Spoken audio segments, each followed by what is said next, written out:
Hi guys, and welcome back to Reading FC Away Days. I'm James, and in today's video we're going to be reviewing Reading's game from Tuesday night against Sheffield United. We ended up losing by 1-0, and it's safe to say that the performance itself just was not up to scratch.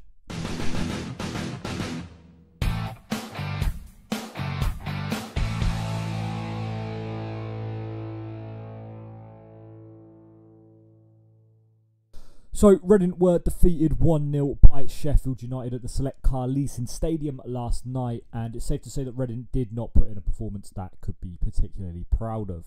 The first half, Reading just did not seem up to gear. Sheffield United hitting the bar early on from a free kick, and it's safe to say that they had the better opportunities of the half. If I'm honest, if I'm sitting here back, haven't watched any highlights, haven't gone back and watched anything, I know the game was on Sky, I haven't even bothered to look at that yet.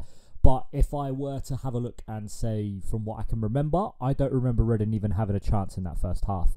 Reading were putting balls in the box, don't get me wrong. They were able to kind of create opportunities, but there was nowhere where I was like, that's a good chance by Reading. And Wes Fodingham in the goal for Sheffield United didn't really have anything to do at all.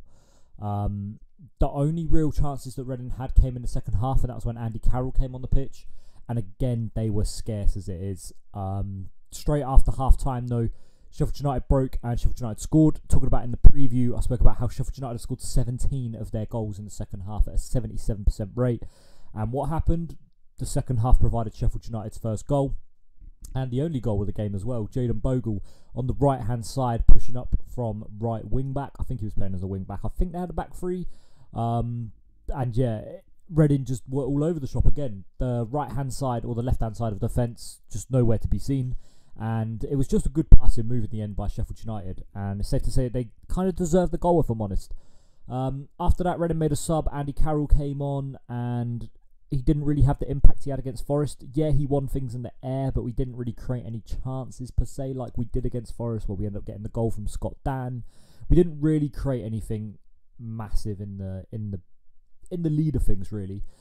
Sheffield United did have an unfortunate turn of events, though, where midfielder John Fleck actually went down. Sheffield United were breaking on the counter-attack, and it seems like, by all accounts, he had a seizure. Looking over and seeing what happened, you could see him having a seizure, or what we thought it was. I don't really want to touch on the subject too much, because it was a bit of a horrible experience for him, and also it was a bit horrible in the ground just to see what was going on. And, you know, it's one of them things where we probably don't want to touch on it too much, but yeah, my thoughts go out to him. It probably doesn't mean too much, but my thoughts go out to him, prayers go out to him as well, just to make sure, obviously, he's all right. But yeah, going back to the Reading side of things, Andy Carroll had a chance. He had a shot from long range. Fodingham made a save, and that was kind of it from what I can remember from Reading's chances. We had 13 minutes of added time, and it didn't really look like Reading were going to score in any of them 13 minutes. Billy Sharp came on to a reception of boos. It's expected.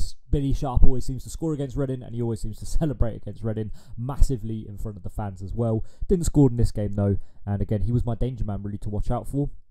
I thought Sheffield United were quite dirty per se in this game. I feel like in the first half, Ovie Ejaria had a chance. He broke away. There was a mistake by Sheffield United at the back. Ejaria had a clean sight of goal, really. He was through on the halfway line, no defenders around him, and he got dragged to the floor.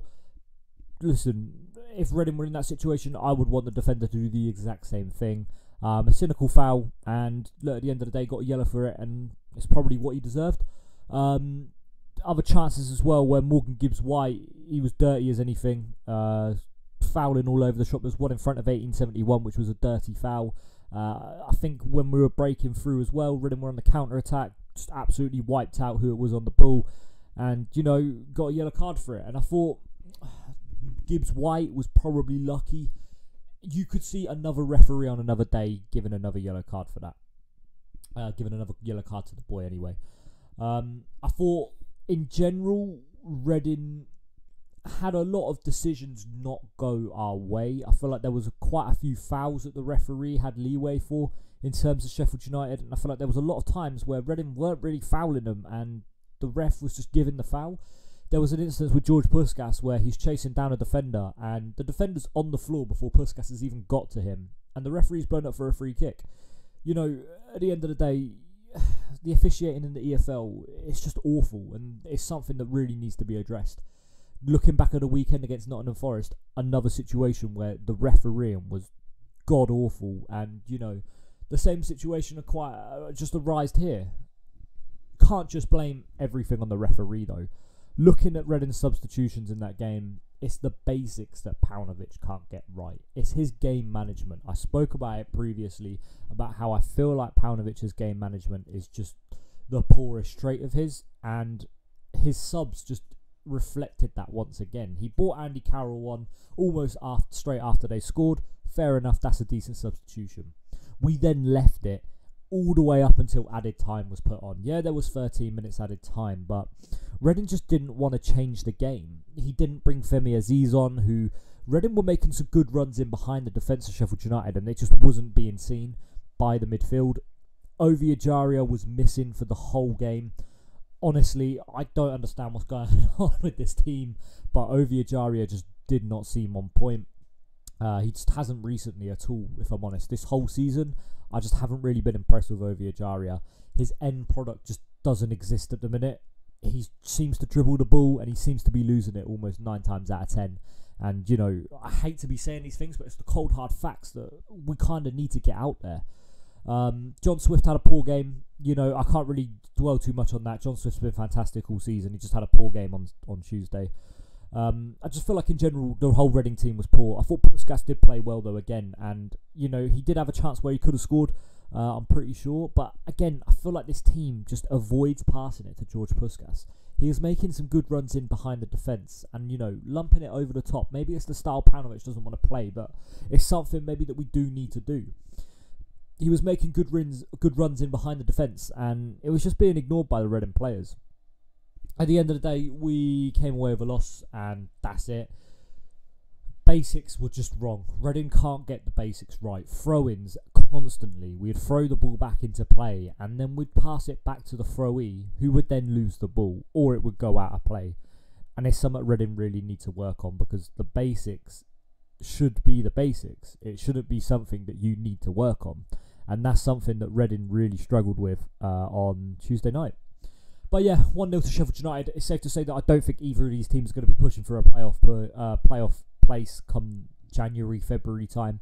I feel like both teams are just going to be lingering in mid-table. Reading, when we get our injuries back, hopefully are going to improve, but it's a case of when. We saw Aziz back on the bench. Alan Halilovic came back off the bench today, on Tuesday. And yeah, Tom Holmes was there. Again, I don't understand why Tom Holmes didn't start and Liam Moore did. But again, that's things that a manager needs to answer. And I feel like that's the hard questions that need to be asked to Paunovic, is why did you start Liam Moore and not Tom Holmes? Because Tom Holmes had that impact on Saturday where he was fantastic on the pitch, and Liam Moore got substituted because of how poor he was. And yet he starts Liam Moore over Tom Holmes. These need to be the questions that need to be asked to Pauno. And look, he's not losing me, but at the same time, he needs to start showing something, because at the start of last season, he was fantastic. Since then, what have we seen from him? That's going to be it though for the end of this match review. I've been James. Thanks for watching, guys, and yeah, we'll see you all in the next one. Peace.